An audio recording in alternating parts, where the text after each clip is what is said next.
Welcome back to the Retro Craptacular podcast, where each month we continue our search for the best bad movies on the planet Earth. I am your host, Aaron, and I am joined, as always, by Matt. I think it was the fastest you've ever done that. Now I've done it faster. Oh, okay, well, never mind. Maybe. I don't know. It's up there. I've gotten it pretty down. Considering we only do this once a month, Yeah, fair. I've got it pretty well rehearsed. I gotta remember for next time to start timing you. But, yeah, it's hot. This is hot. This is, well, not this so much. This is really awful. But We don't usually start with the weather. No, but it was particularly hot today. Do you know how hot it actually was, like in Celsius? I don't, but it was Neither do I. too hot It felt way too hot. in my car, which does not have air conditioning. But that's... No one wants to hear this. Anyways. Summer is coming. And that means that summer movies are also coming. We saved it. We brought it back around. Nice. I did the old snap and then finger, but then I realized. Should we do good news first or bad? Do you want to talk solo first or bad stuff first? Well, let's talk solo first. Cool, good. All right. Currently in a decent mood. Let's not ruin it quite yet. We'll ruin it in a second. Cool. Yeah, we saw Solo since we last chatted. Yes, it's been a while. On mic. Have you seen it more than once? No, I've only seen it the one time. Okay. I do want to see it again, though. I really do. I went for the twofer. Nice. The second time was interesting because it was me, about 6 other people in the theater. Now, mind you, I went on like a Wednesday night or something like that, so it was a weird night. But still. But everyone else in the theater, like I was the youngest person in the theater by like 50 years. Wow. What? Everyone had gray hair. Cool. Yeah. It's a lot of people. I don't know. I didn't expect to see that demographic represented so thoroughly. Yeah. It's just you and a bunch of like seniors, middle-aged people? Yeah. And it's not even like it was like senior citizens night or something at the theater. It was just like they were just there to see Solo. They were there to see Solo. So I'm like, that's kind of cool. Maybe there's real big Han Solo fans. No, yeah, from back in their day. I'm not disparaging them. I just No, I know. I was just trying to rationalize it. No. Yeah, I'm assuming they were. Yeah, they probably took their kids to see the original Star Wars, and then they were like, "Oh, we should go see Han Solo." Oh, and they're Irish. Yeah, I was going to say that was a little bit Irish. Did they all order potatoes? I mean, they could have. You could get French fries at that. The VIP theater. VIP, yeah. This wasn't VIP, actually. This was normal. They took that movie out of VIP real fast. Oh, yeah? Well, it's just, yeah, it hasn't been doing well. I didn't really expect it to do that well, but... Which is unfortunate. I mean, I enjoyed it so much more than I thought I would. So. Oh, I did too. And there's a lot of factors into why it's not doing well, 5 months after Last Jedi. Yeah. People very divided on Last Jedi. Yeah. So the marketing I did not think was fantastic in terms of like really selling us on Han Solo, as a new Han Solo. Yeah, that's true. And again, I think that comes down to timing a bit with when you could launch the marketing, because you don't want to launch it before Last Jedi, and you don't want to launch it like immediately after Last Jedi either. Because you could, distract and confuse people, potentially. People are easily confused. Yeah, so there was a lot of factors. And I do feel like there was just a bunch of people that were like, I don't want to see this movie no matter what. Like, even if it's great. Like, I do know some people that are like, they asked me my opinion on it, and I was like, no, I really liked it. It's a lot of fun. Like, you should go see it. And they're like, nah, I won't. Huh. Oh, all right. But, and I'm like, that's kind of your loss. But yeah, no kidding. No, I really liked it. The one thing I was most concerned about was seeing a new person play Han Solo, and I thought that he did a really good job. Yeah, like I was expecting it to just be, it's whatever. Like, yeah. I was expecting just blah, kind of. But not only was he like good, but there were a couple moments where I was actually legitimately impressed by this dude's acting. Yeah, and I liked. I mean, obviously Donald Glover is great as Lando, and Of course, there was no doubt about that. Emilia Clarke. I've seen her in other things that aren't Game of Thrones, and I've always been like, eee. Oh yeah, Yeah, but I thought she was good in this. I don't think I'd ever seen her in anything, so I didn't really have anything to compare. I mean, she's most famous for Game of Thrones, but she was also in that terrible Terminator movie that they did a couple years ago that I turned off halfway through. Oh, Yeah. oh, like Genesis or Genesis. Genesis. That's how they spelled it. Gensys. It was supposed to be Genesis. Anyways, it fucking sucked. I mean, I don't know. Maybe the third act really turned it around, but I somehow doubt it. You'll never know. Yeah, I never will, and I'm okay with that. Woody Harrelson was really fantastic as well, and I was not too keen on like seeing things like I'm like I don't really need to see the Kessel Run. You know, like there was Yeah, I never really fully understood what the Kessel Run was, but it was always just like this thing, like this thing of honor, like this thing of respect or whatever. Yeah, that lots of people kind of knew about, or that. Yeah, he did it really fast. Yeah, but then actually seeing it, I don't know, kind of took away from that for me a little bit. A little bit, yeah. I don't. Not a ton, but still, it's like, oh, okay. I guess that's the Kessel Run that he did in 12 parsecs, was it? Only if you round down. I thought that was a good little bit. Yeah, there were lots of good little bits like that in the movie. The humor I thought was pretty on point, especially between Han and Chewie. I thought there was a lot of good little moments, like "you're touchy." I thought that was pretty. Yeah. Or like when they're in the shower at the same time. Right. Like that was pretty funny. But I had some notes I wrote down, I think. Oh yeah. What did you think of like how he got his name? I was a little confused. It was kind of dumb, right? Yeah, he only had the name Han before then. I guess. I mean, he didn't have a surname. But he talked about his dad earlier or later in the movie, where he's like, "My dad built these ships, and he worked at the plant on Corellia or whatever." So, like, I assume he had some sort of family name, but maybe some people don't in Star Wars. I don't know how it works. Yeah, I just felt like I was just confused. Yeah, and then, but the fact that it's like some like Imperial fart bag who's just like, "You're alone, huh? Yeah, we'll call you Han Solo because you're so alone." Oh, I thought it was a good. Like, I always thought, like, the name was, like, a nice metaphor for his personality. But no, it's not it's anymore. It's just a bad pun now. Yeah. So that was my one, like, moment. Yeah, that was weird. Overall, didn't detract from the joy of the movie for me. No, it happened early on. Which helps. So you were able to forget it. There were some fun little Easter eggs. Oh, the other thing I did not like was the really terrible mask that they had for one of the Wookiees that Chewbacca rescues on Kessel. Remember, he like rescues this other Wookiee? Oh, yeah. But it looks like when you watch, I think it's either the first Planet of the Apes or Beneath the Planet of the Apes, where there's like a big crowd scene.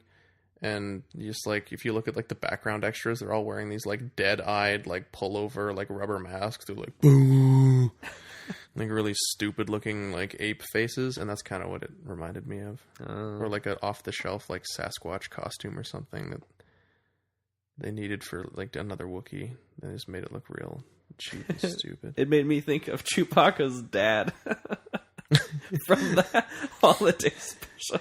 Itchy? Yeah. Oh, yeah. No, that's too bad. There were some fun Easter eggs in there, though. Like, I liked when Lando's doing his, like, little, like, video journal thing.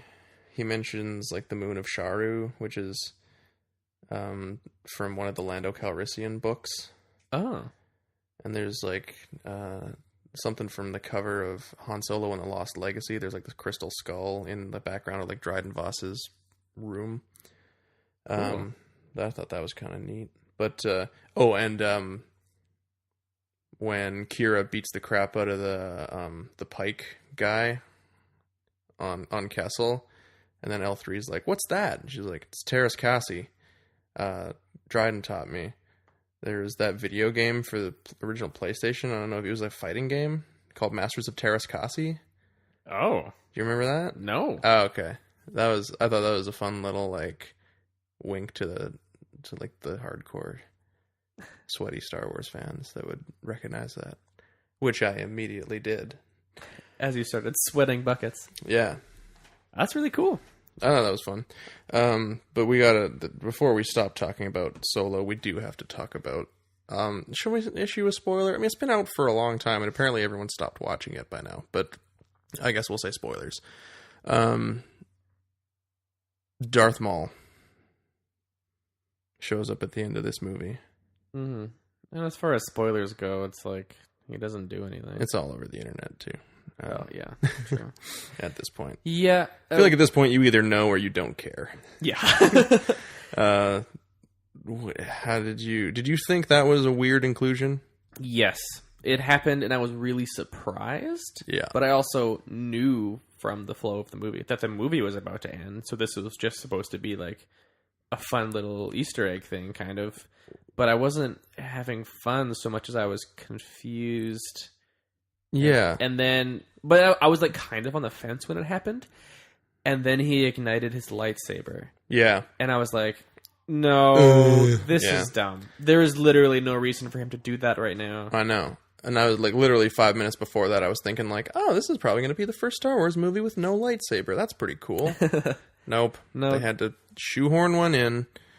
But I definitely was like I wasn't confused as to why he was in it, because I keep on top of the shows, and I read the Darth Maul miniseries comic that they did a couple years ago where he like takes over like the Death Watch and becomes like a criminal mastermind, underlord, overlord, whatever, underground overlord. I had too many thoughts going on at the same time. Yeah, no kidding. Anyway, he's a freaking crime boss, which is pretty cool. And so I knew that was something that happened in canon, but then I was more confused as to like, why are you putting this in here? Because like, what are you trying to set up? You know? Do you think that they're trying to set up something for the future, or was it? Well, otherwise, why put it in there? I think it was like I don't know. I felt like it was just supposed to be like, well, a fun Easter egg. Darth Maul was the evil person that they were all like reporting to, like just to get rid of Kira, kind of thing, so that she has a reason to leave. No, just to. There was supposed to be like a kind of a twist or something, like a bit of a reveal. Like it was said before, like Dryden even he has someone he reports to. Yeah, and I think we all kind of. I mean, I thought that was going to be Jabba the Hutt. When he was like, "You know who I work for," I'm like, it's going to be Jabba, and Jabba's going to be the big bad. Oh, I hadn't thought of that. Yeah. Well, it wasn't the case. Yeah, but then I think.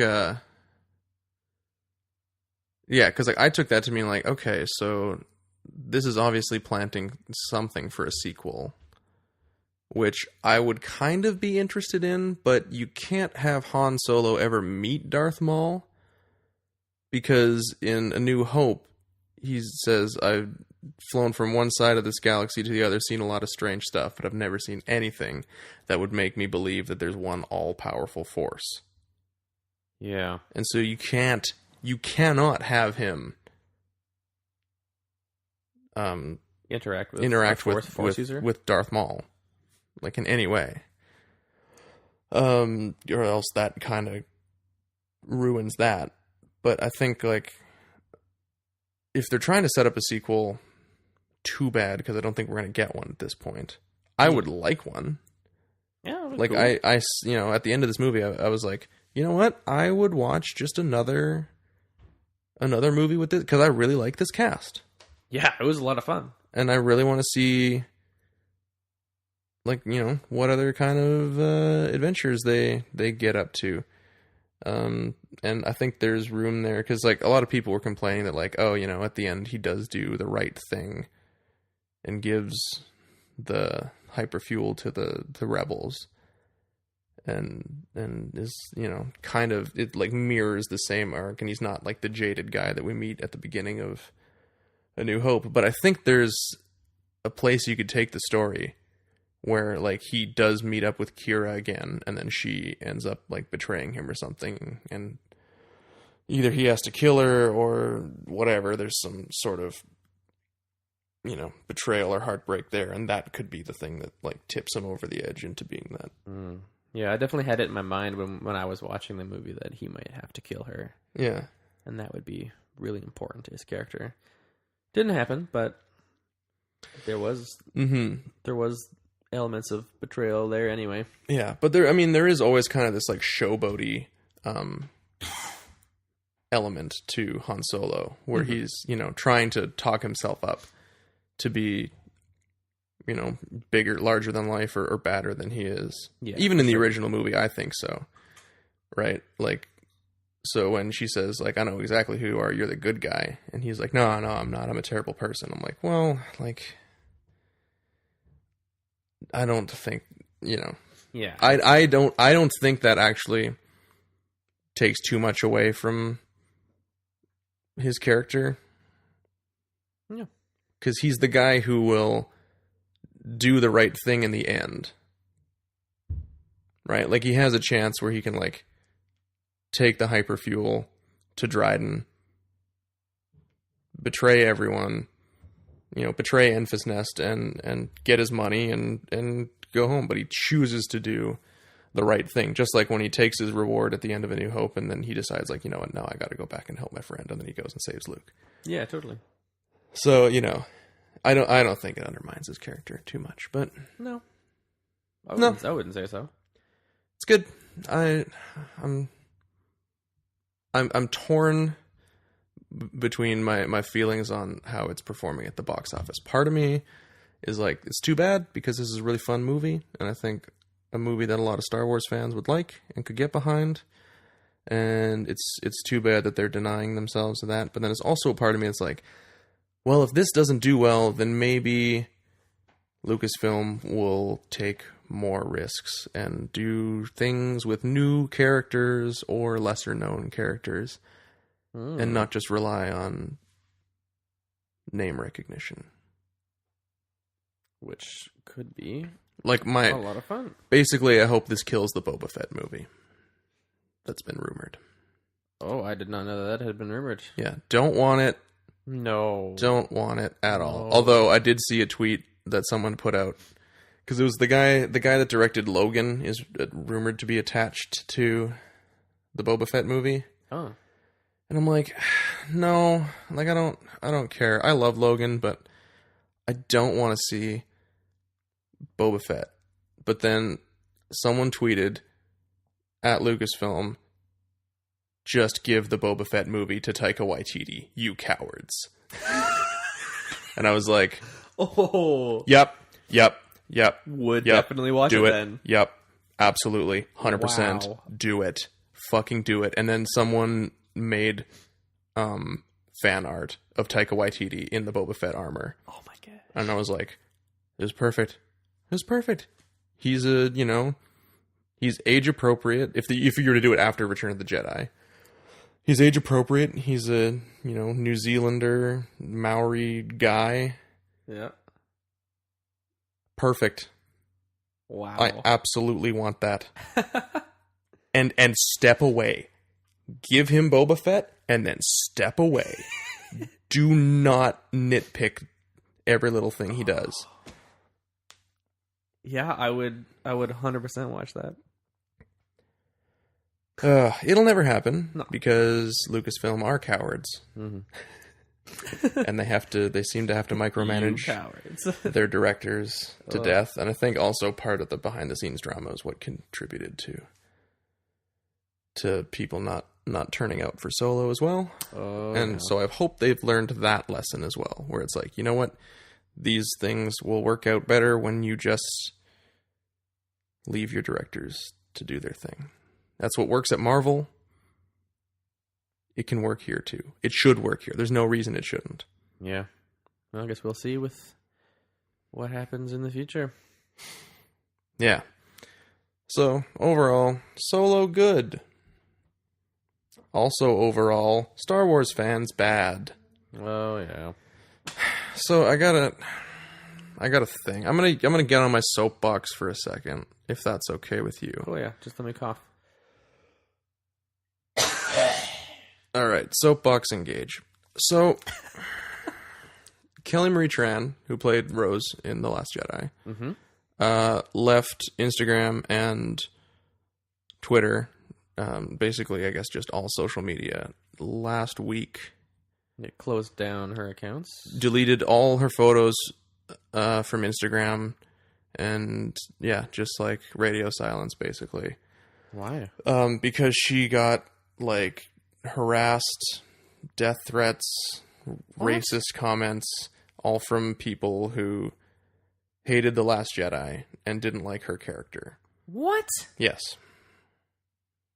That's disgusting. It's absolutely terrible. Look, I was planning on making an episode of this podcast where we talk about The Last Jedi, because we are both on the positive side of The Last Jedi. Absolutely. Incredible movie. And I was sick of this, the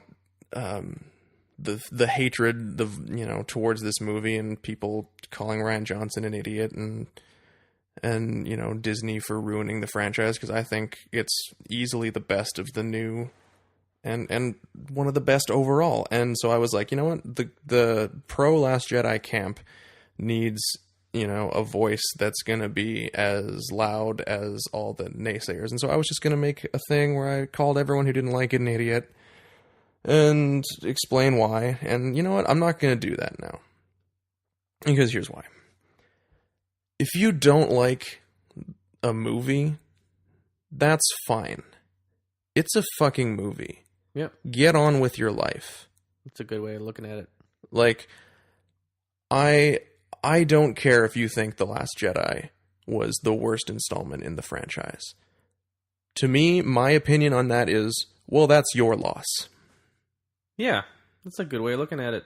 Yeah, if you feel that it didn't do justice to the characters, or, Luke Skywalker wasn't the Luke Skywalker that you always remembered, and he wasn't the hero that you thought he was going to be, then like, whatever. That we can have, I'll gladly sit down with you and have a civil discourse, and we can go point for point.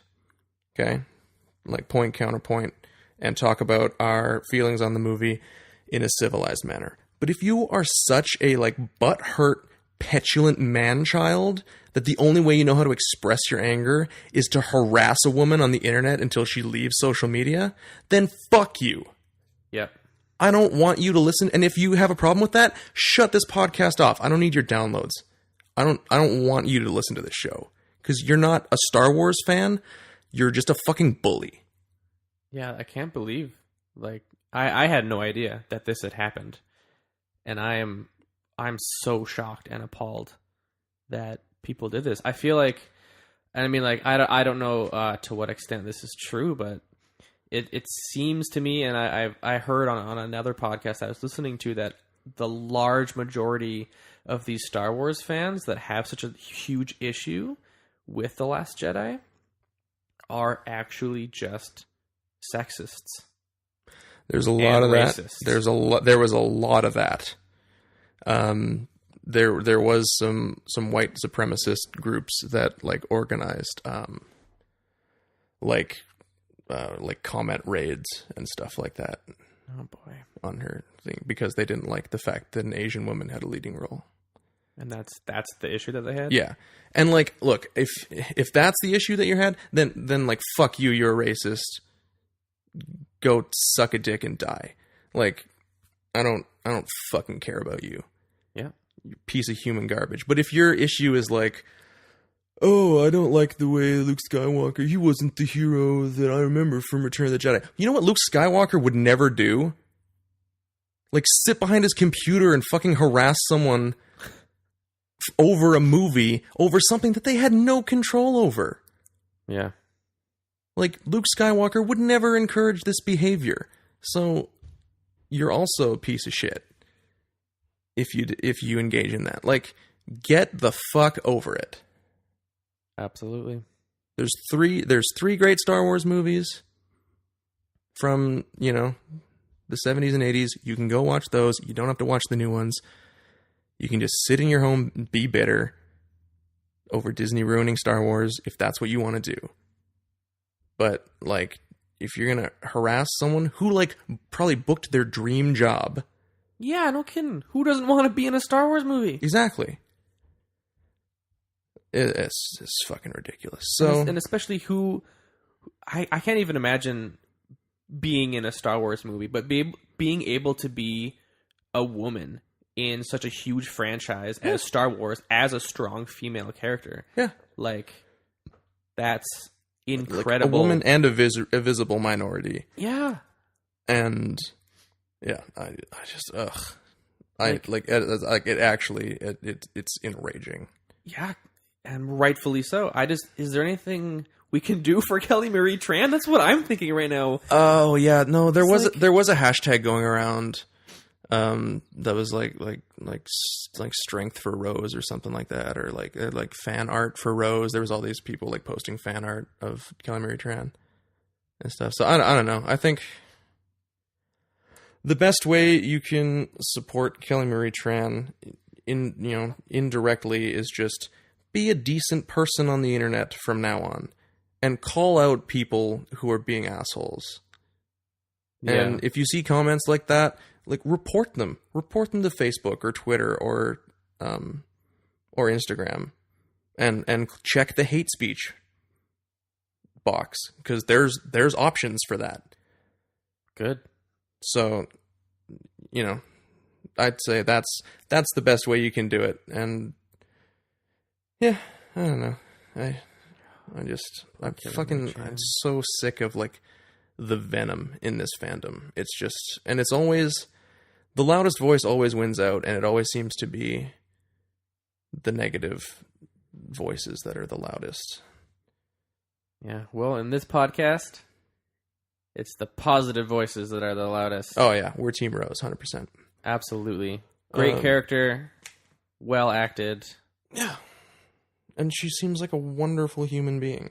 Yeah. Like, I saw some videos with her and John Boyega, and it was so much fun.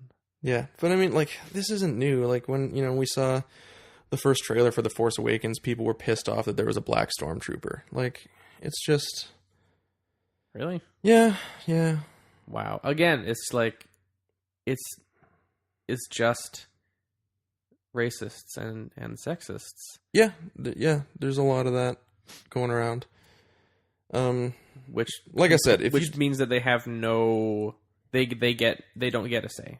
Yeah, no, you don't get an opinion. Yeah. If that's the reason you didn't like a movie, then you don't get an opinion. If you didn't like a movie because you had problems with the narrative or the characters or the acting or the, technical aspects of the movie, that's fine. Let's talk about it in a civilized manner, or let's just agree to disagree. Yeah, or just move on, because it's just a movie. And like, maybe the 9th one will be better, but you know what? Yeah, at the end of the day, there's no excuse for that kind of behavior, and so. Yeah. You know what? I'm willing to bet that the 9th movie is going to be full of really strong woman characters. Yeah, it's kind of the direction the series is going, and visible minorities. Yeah. So. Also, if you like white male action heroes, go see Solo! You pieces of shit! Like, fuck! And they will never be. Yeah, okay. Speaking of white male action heroes, there's a new Jurassic World sequel coming out. It's Jurassic World 2/Jurassic Park 5. Right. Do you give a shit? Because I don't. I didn't know that it was happening. I haven't even seen a trailer or anything. I saw one trailer where like the island explodes, and I was like, I feel like I just saw the whole movie. And then I saw another trailer where they show you everything that happens after the island explodes, and I'm like, oh, now I've seen the whole movie. I hate trailers that just give you the whole plot. And it looks bad. Oh, no. And I'm on the record as liking Jurassic World. Okay? Like, I had fun with it. I think the Jurassic Park sequels you're never going to live up to the wonder and amazement and just like pure class of filmmaking that the first Jurassic Park was in. So like the least you can do is be like a fun popcorn, ride. Yeah. And which is what Jurassic World was, right? Yeah, I feel like it accomplishes that pretty well with its like white macho male stereotype hero and annoying children leads. Yeah. But that's just, we're not here to talk about Jurassic World because we just watched Jurassic Park 3. Yay. I have a proposition I'd like to discuss with you. I've chartered an airplane to fly us over Isla Sorna, and we'd like you to be our guide. We'd love to make a contribution to your research here. It could almost be paradise. My God, I'd forgotten. We have a landing strip up ahead. You cannot land on this island. Oh my God!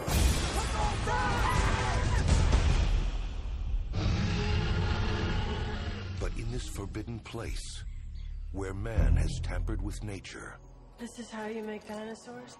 This is how you play God. something unexpected has evolved. They can talk to each other. To a degree we never imagined. On July 18th, You probably won't get off this island alive. it's not just a walk in the park.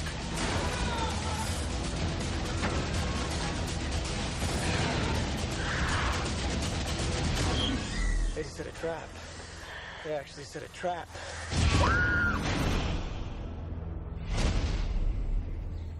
Matt, what did you think of Jurassic Park 3? Not as bad as I thought. Right? Yeah. Like, it's kind of fine. Yeah. If you can get over the fact that these people are stupid enough to land the plane on the island, Yeah. then it's great. I mean, that's Like, we're supposed to be led to believe that they were desperate enough yeah.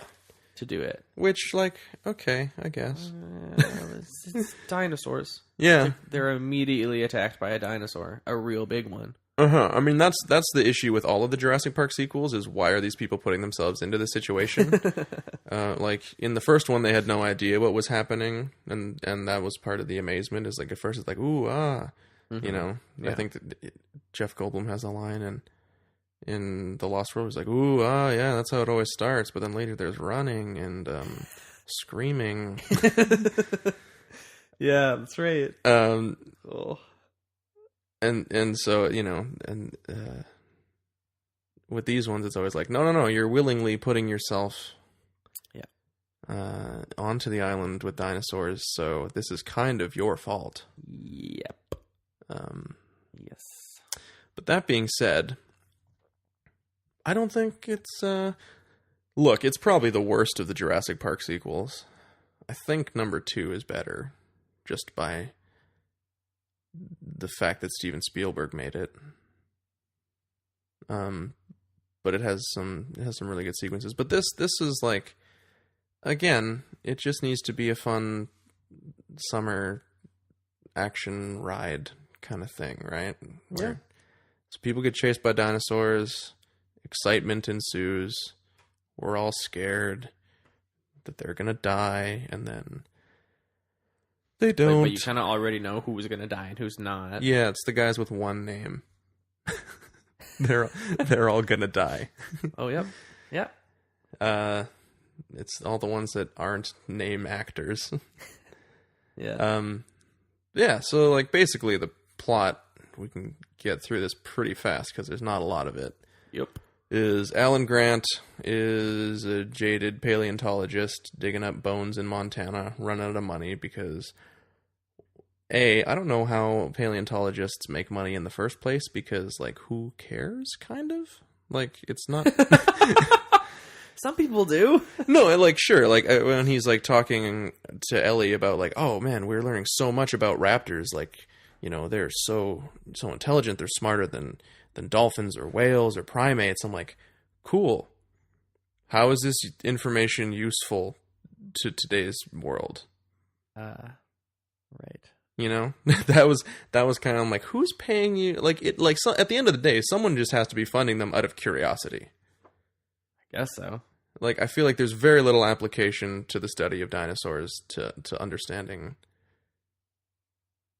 Like all you can get is like, well, this is I guess what the world was like 65 million years ago. Now you know.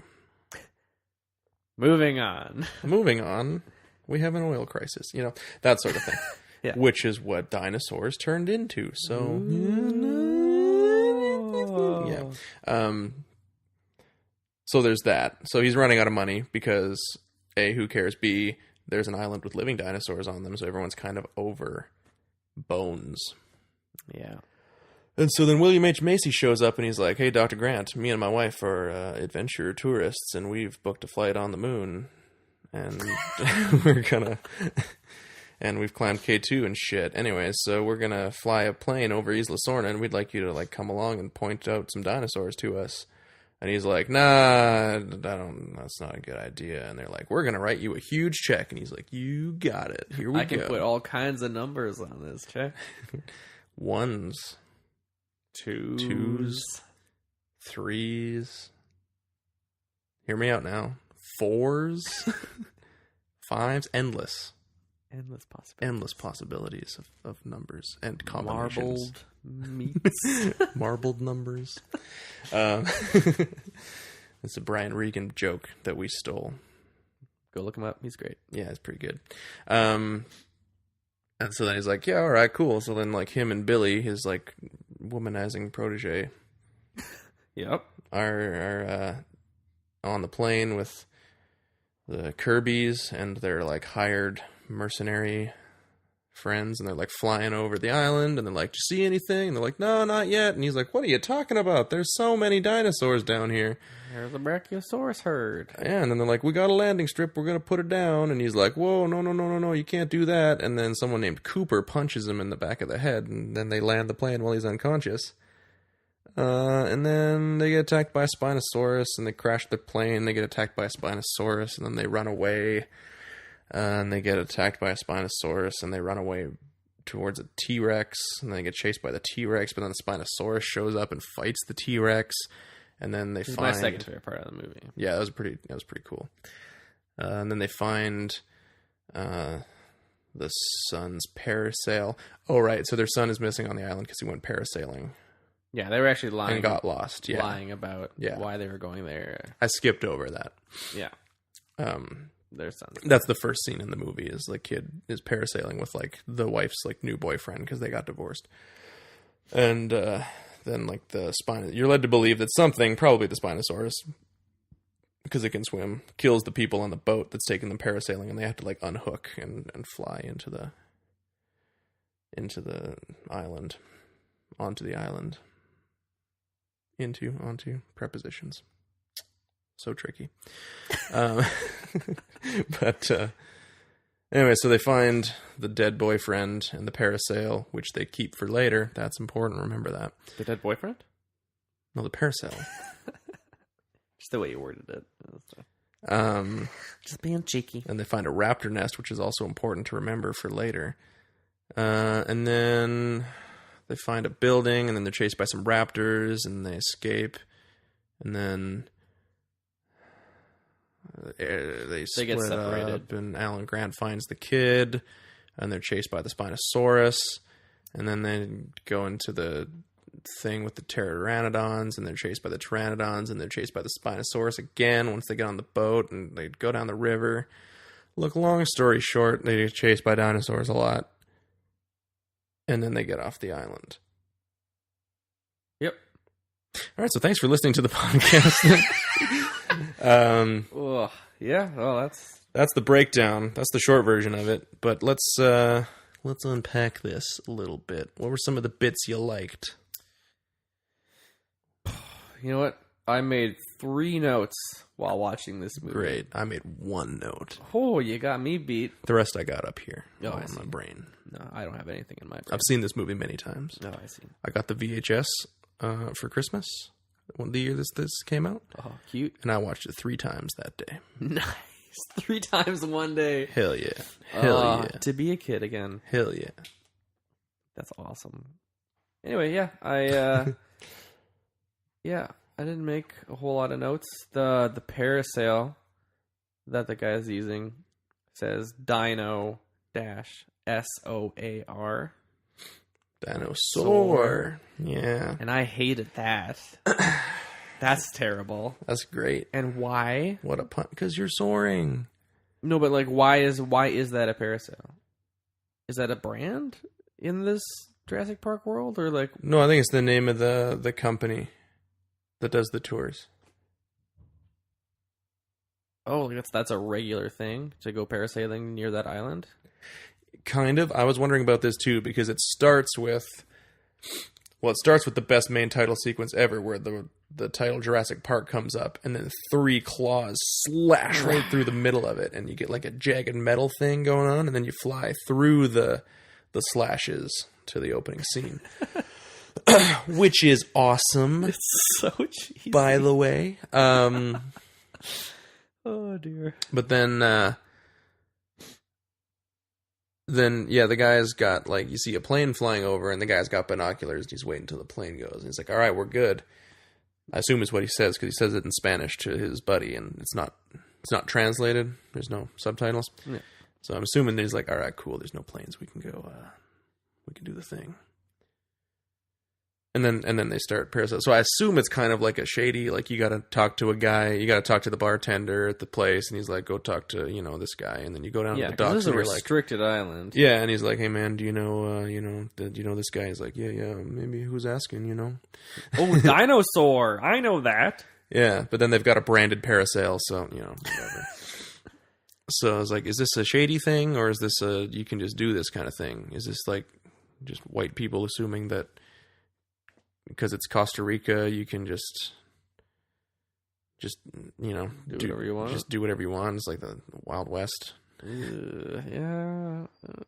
You know what? This movie is racist. I just figured it out. Oh my gosh. No, it's. I mean, there are only white people in. No, there's one. Black They have guy. the token black guy who Yeah. dies. Second. He dies second. Yes, he dies second. 3rd or 4th if you count the guys on the boat and Ben. What happened to the guys on the boat? So they're parasailing, they go through some fog, and they can't see the boat, and there's some jostling. When it comes out of the fog, the boat's empty, and there's some blood, and it's all torn up. Piranhas. Piranhas? Yeah, I don't know. I'm assuming the Spinosaurus got them, but again, they were like the boat's still running. And they were out in the water. Well, the Spinosaurus can swim. That's established. Yeah. But if it could swim... Well, I mean, they're pretty close to the shore. I don't know. I'm willing to suspend that amount of disbelief. But the Jurassic Park sequels... Well, actually, the Jurassic Park movies in general are notorious for... what are they notorious for? Like the space limitations, like, surrounding what dinosaurs can actually do.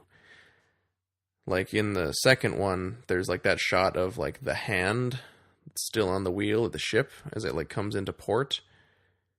You're led to believe that like the Tyrannosaurus got out and killed everyone, but then later on in that scene, the T-Rex just like busts out of the container in the middle of the ship that was like locked.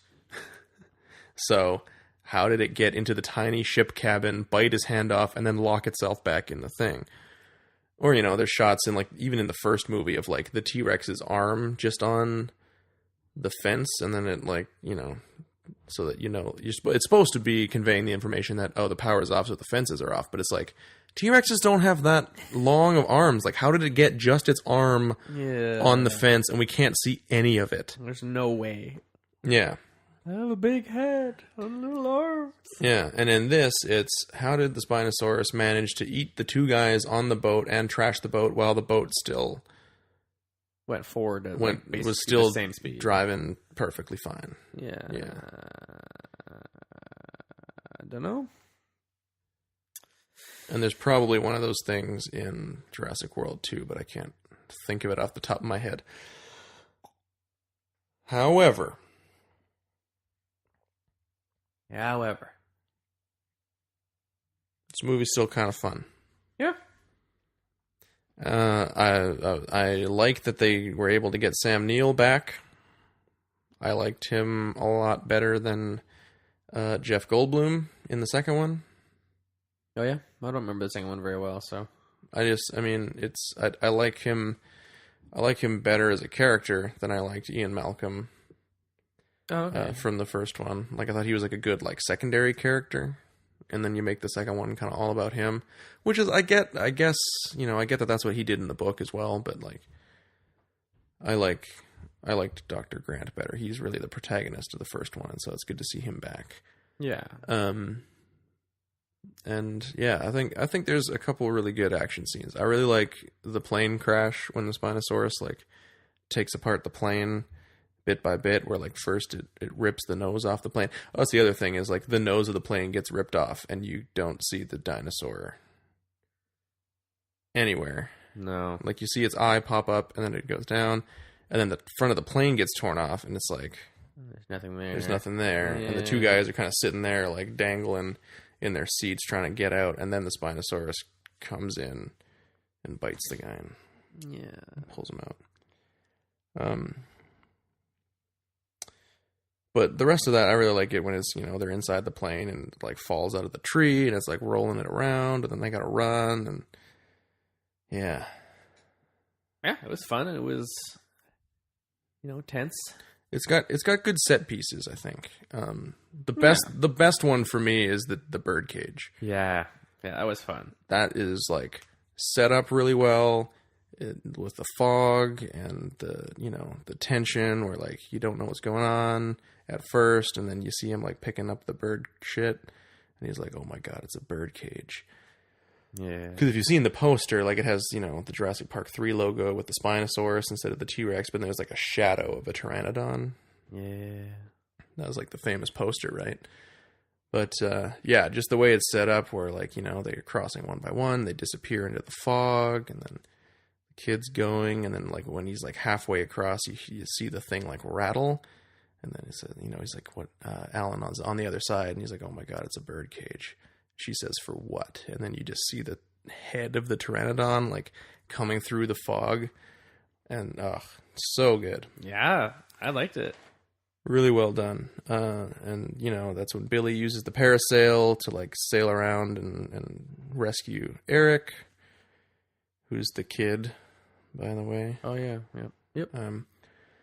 And yeah, just like really well done, and like cool that they finally brought flying dinosaurs into the series, because I think like you see one at the very end of The Lost World, I think, just kind of like fly up and like sit on a branch over like the ending kind of montage. But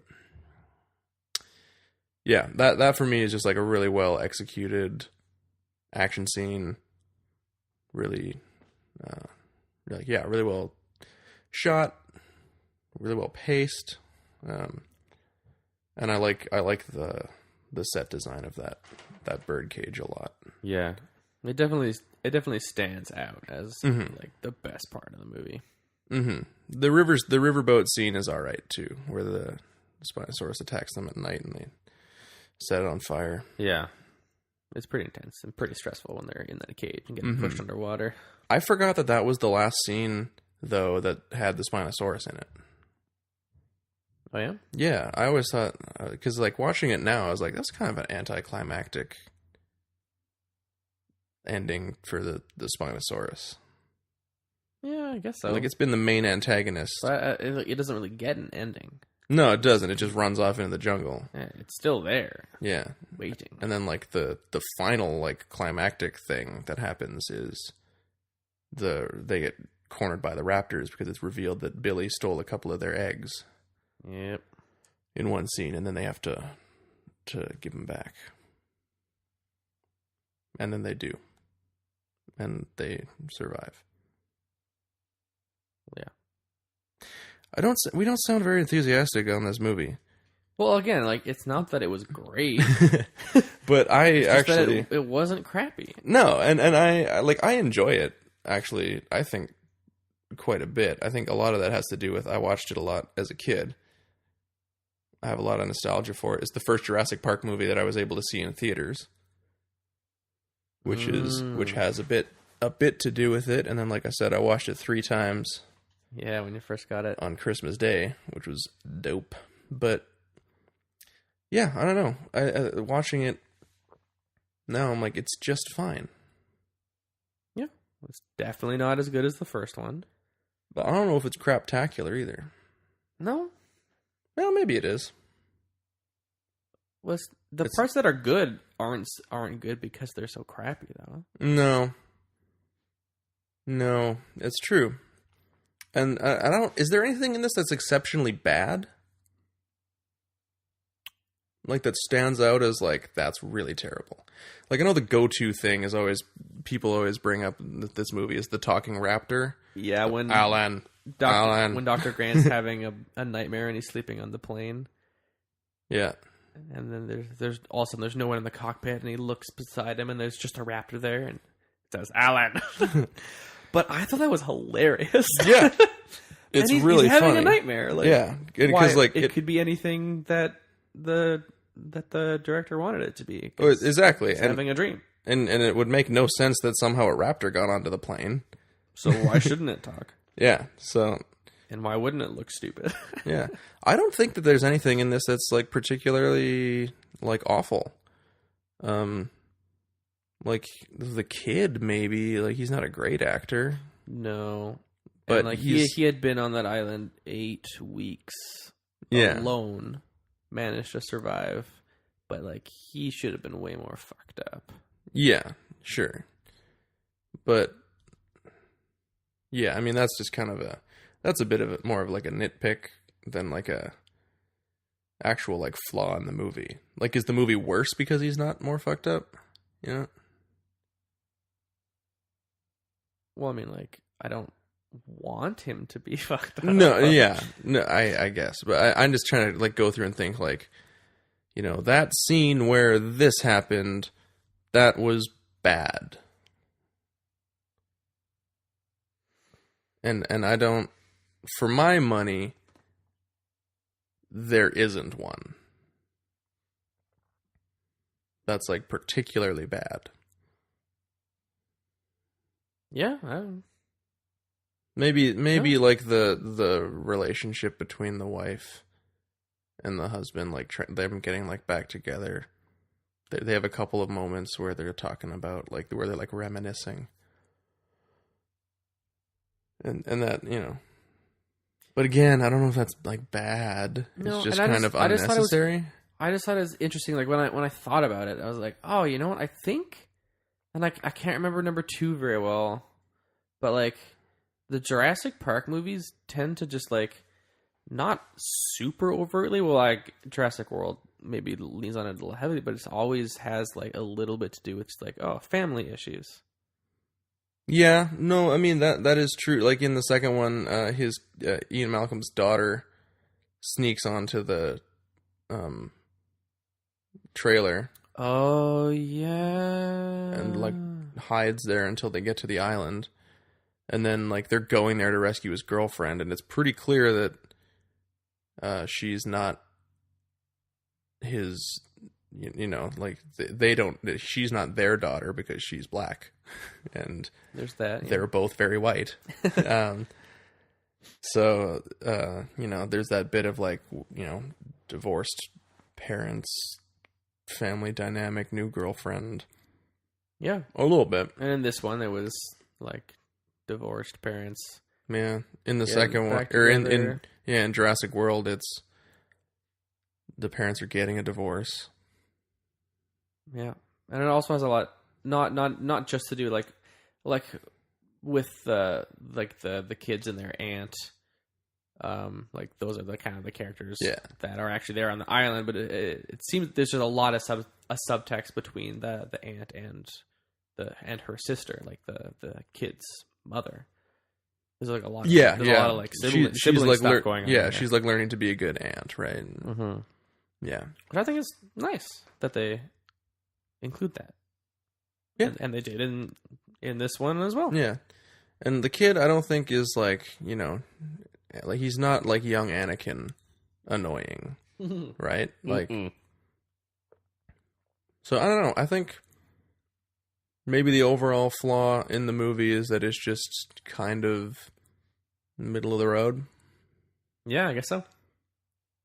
But that being said, I don't hate it, and I probably watch it again one day. Yeah, if you're like jonesing for Jurassic Park, but it's like I just watched the first one not that long ago, and it hasn't been that long since I've seen Jurassic World. Maybe I'll just throw on some Jurassic Park 3 and have myself a good little Jurassic Park ride. The birdcage sequence is well worth watching. That I'd put that set piece up against any of the other action scenes in any of the other sequels. Like it is well done. It's up there with the trailer cliff sequence in Lost World and the T-Rex attack from the first one. Mm-hmm. Is there a big set piece in Jurassic World? What the fuck was that? I don't know. All right. It felt like everything creaked slightly at once. Is there like the world? Yeah. Is there a big set piece in Jurassic World? I guess it's the T-Rex Dominus Rex fight at the end. Yeah, when they're in like what looks to be like Universal Studios, really. Yeah. Yeah. Yeah, maybe there isn't like a big set piece. I mean, there are some. It's not important. Yeah. We're not talking about that movie. We're talking about Jurassic Park 3. Oh, and then it ends with some pteranodons just leaving the island because someone left the gate unlocked. Whoops. Yeah. The mom, as they're leaving, like doesn't close the gate all the way, and the latch doesn't lock into place, and so then the pteranodons get out. And they're like flying away, and Alan Grant's like, oh, they're probably looking for a new nesting ground. It's a whole new world for them. And no one seems overly concerned about it. Yeah. I like to think that as soon as the credits start rolling, like immediately after that, because you see them like flying back towards some like aircraft carriers and like battleships and stuff, and they're like gonna go home. Mm-hmm. I like to imagine like immediately after that, they just scramble some like F-18s and shoot them down. Yeah. I think they probably should. Which would make sense as to why it's not addressed in the... We didn't check the extras. Maybe that's the deleted scene. It's just like, oh, they're looking for some new nesting grounds. A whole new world for them. just get wiped out. Like, all right, all 3 bogeys are down. Dun dun dun dun dun dun dun dun dun. Oh, that'd be amazing.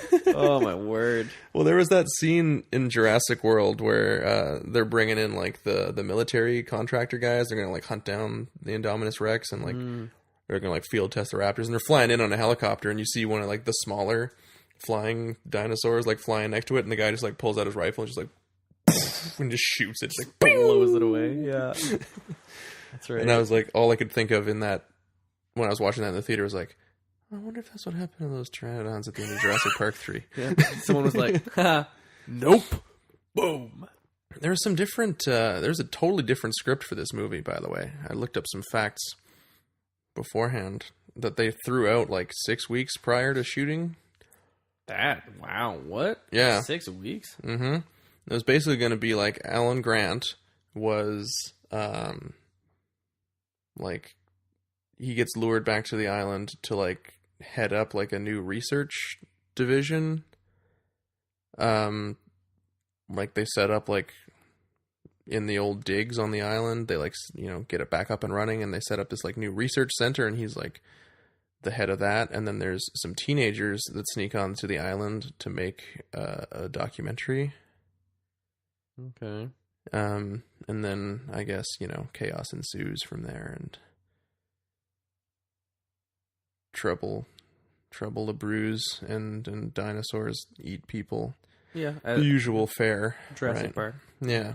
But that was, I think that was the original script that they were working on. There was a couple other drafts, but I think that was the one that they were like almost locked on. Huh. And then like 6 weeks before something, they like threw out the script and like started from scratch. And they're like, nope, let's do it. We're like dumb people, lose a kid on the island and have to go get him. I don't know. I think this, for face value, I like the script that we got instead of teenagers sneak onto the top secret restricted island. To make a documentary? Make a documentary, yeah.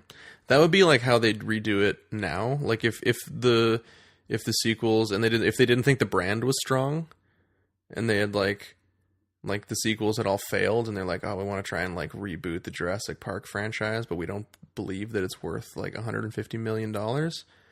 They'd totally do that now, where it's like, all right, there's people sneaking onto the island to make a documentary about dinosaurs, so that they could do most of it found footage. Yeah. That's how they would reboot it if all of the sequels had like totally bombed and there was like no goodwill towards the Jurassic Park name anymore. But didn't have to do that. No, didn't have to do that. They made an incredibly profitable sequel. Yeah. Yeah. All right. Well, let's give this bitch a ranking. A big rank stankin'. Where do you put it on our 3-tiered ranking system? Our ranking system being... Don't You Forget About Me, Breakfast Club, Fist Pump. That Is One Big Pile of Shit. Or It's Craptacular. It's a little hard to place this one.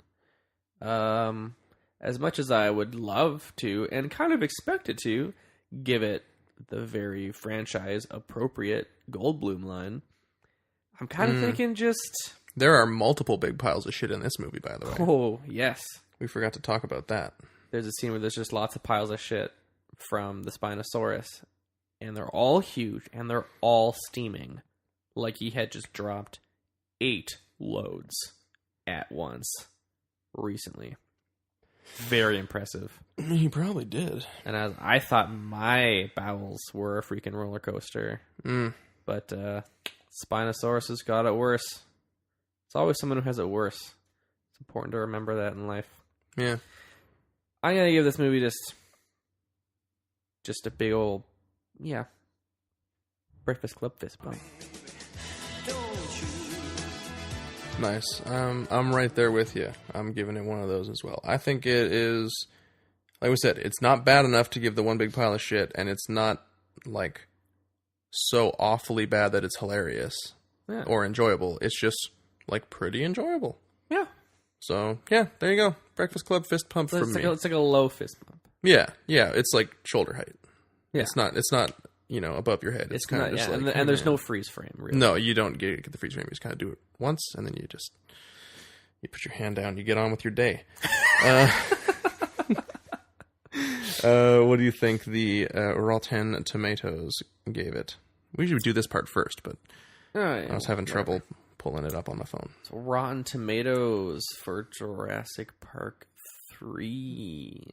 Is it like 68? Lower. 55? Lower. 42. Higher. 48. A little bit higher. 49. A little bit higher. 50. Yes. Oh, right in the middle, huh? Exactly 50. Yeah. Oh. The critic consensus is Jurassic Park 3 is darker and faster than its predecessors, but that doesn't quite compensate for the franchise's continuing creative decline. Oh. Well, we were definitely right about it being middle of the road, weren't we? Mm-hmm. Yeah, I think that's... Maybe we know what we're talking about sometimes. Sometimes. Yeah. Audience score was 36%. So, audiences did not like it, but you know what? Sometimes they're wrong. Yeah, well, I mean, this is a rare one where I feel like usually the movies that are like rated rotten on Rotten Tomatoes, usually like the audience score is like a little bit higher. Yeah, like, even if it's almost always. Even if it's not much, it's usually like a little bit higher. Yeah. But no, this one, apparently people were angry about it. Well, if you listen this far, then thank you very much. That means you're a rational human being and probably also not a racist. So Should hope not. we appreciate that about our listener base. So thank you so much for, first of all, just being an all-around good person. Yeah, give yourself a pat on the back. Give yourself a pat on the back. Also, if you listen to the last episode, which was not our finest by far, thank you for coming back and listening to this. Might have been our worst? I think so. I haven't listened to the first one in a while, but Yeah, but it was about Mighty Morphin Power Rangers. no, it's true. It's true. So it must have been fun. It must have been. Yeah, no, it can't have been. We were just in a weird space that day. It was dark. It was a dark day. So anyways, thanks for coming back. If you like the show, tell a friend who you think would also like the show. And if you don't mind, just give us a quick rating and leave a comment on iTunes. That helps people find the show. You can find us on Twitter and Instagram and Facebook at RetroCrapPod and retrocrappod@gmail.com. If you want to send us like a question, we'd love to answer some like listener questions, or if you just want to email us and tell us that you hate the show and you hate you hate us for liking The Last Jedi and we're a bunch of idiots, then like feel free to do that as well. We take all kinds of email. Yeah, we'll Hate probably included. we'll probably read your email out on the show and make fun of you. Probably. Yeah. If we get emails from people who are like, you guys are idiots for liking The Last Jedi, and why would you ever put an Asian woman in Star Wars? There's only white people in Star Wars, and also Lando. Blah, you guys, And also Lando. you guys suck, and you're the worst, and you should kill yourselves for liking The Last Jedi. Like, obviously, we're gonna make fun of that person. Oh, you already are. Yeah, I already am. So, suck it. What else can you do? Oh, we have a Patreon. You can support us on the Patreon if you want. Chuck a buck our way. I don't know why I thought that was that funny, but I really enjoyed it. Yeah, I mean, the lowest thing is just $1, and you get all the episodes early and stuff, and that's cool. Is the tier actually called Chuck a Buck Our Way? Because it should say that. Nah. No. I don't think it is. Pity. But then we've also got some bonus content for like the $3 and up tiers. Like we got a Phantom Menace commentary, and we got me losing my voice while breaking down all 18 movies in the Marvel Cinematic Universe that I watched in lead up to Infinity War and kind of lost my mind doing it. So many movies. Somewhere in the middle, but like it got better. Got better near the end.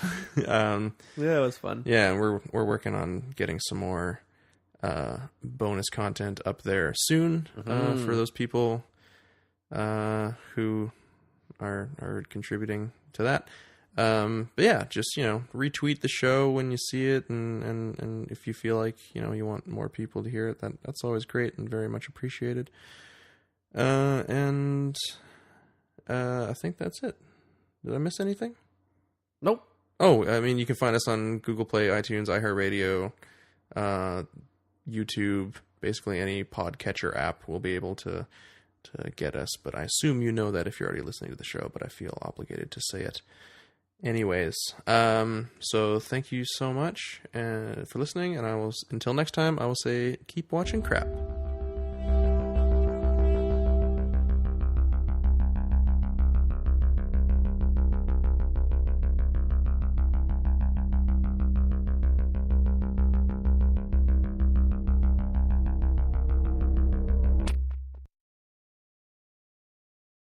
Today is a joke. I was squirting water into my mouth sideways Yeah. while staring at someone, Yeah. and I kept doing it until it just poured out the other side of my mouth. And then they looked away, and I realized that they hadn't been looking at me the whole time. They had been looking at someone else. Was this at work? Yeah. Was this in the kitchen? Yeah. Dude, that's not sanitary. It only got on me. Oh, okay. Well, I just wash dishes. It's fine. I guess you're I gonna was in wash. the- I was in You're the gonna dish- wash them right after. Yeah, that's Yeah. That's a good point. But I was just like squirting water in my mouth, and it was just coming out the other side. And I was making constant eye contact with someone, and they were not looking at you. no, and it was totally pointless. That's too bad. I like to think that there was another person in this scenario that did happen to see you doing I this. hope it was a customer. And it's Who just was like behind the bar, like outside of just the like, kitchen. is that guy? Is he having a stroke? Yikes! We need to help that man. Oops.